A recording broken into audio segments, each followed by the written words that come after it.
Thanks a lot, Elise. Tonight, a Fox 4 exclusive. The neighbor police say a Cape Coral woman stabbed right before the police chief says his officers were forced to shoot her, speaking to only one news outlet. And that was us here at Fox 4. That man telling us about the moments leading up right before he says that woman, who is his next door neighbor, stabbed him with a knife. He spoke to Fox 4's Colton Chavez right as he came home from the hospital. Colton.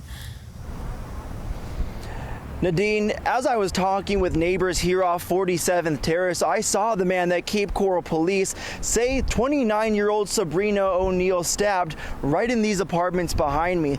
So when I approached him and I started to ask him the questions about what happened, he tells me that the only way that he knows O'Neill is as a neighbor that lives on the other side of the fence. The suspect raised the gun in a threatening manner, and which resulted in our officers shooting the suspect. O'Neill, who had just stabbed her next door neighbor, police told us last night. Now today, that man is opening up about his experience. And while the 47-year-old victim did not want to go on camera, he did show me some of his stitches. He said he also suffered burn marks from O'Neill allegedly throwing hot water over the fence at him while he was sitting outside his home. The man told me he had no idea what influenced O'Neill to do this. But so-called erratic behavior such as this is what police think about when encountering an armed suspect, according to FGCU Forensic Studies professor David Thomas. What is the nature of the threat? Does the person have a weapon? What is the nature of that weapon? What is the distance between the officer or deputy and the suspect?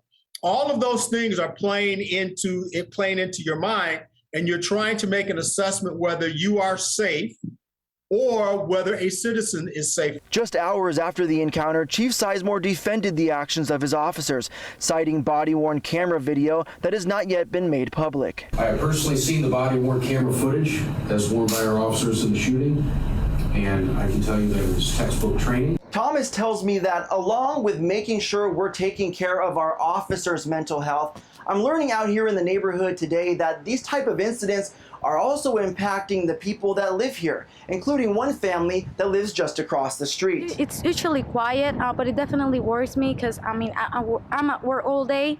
So like when you get home and you see all these police officers, you don't know what's happening. Of course, like it gets me worried. It's crazy, how things can happen. That male victim that was stabbed here in the apartments behind me also wants to address something that he said he's getting a lot of rumors about, saying that him and Sabrina O'Neill were boyfriend and girlfriend. Again, he wants to reiterate to the public that the only relationship they have is that they are neighbors at the apartment building behind me. Of course, as this investigation moves forward, we'll continue to update you with the latest information. Live in Cape Coral tonight, Colton Chavez, Fox 4.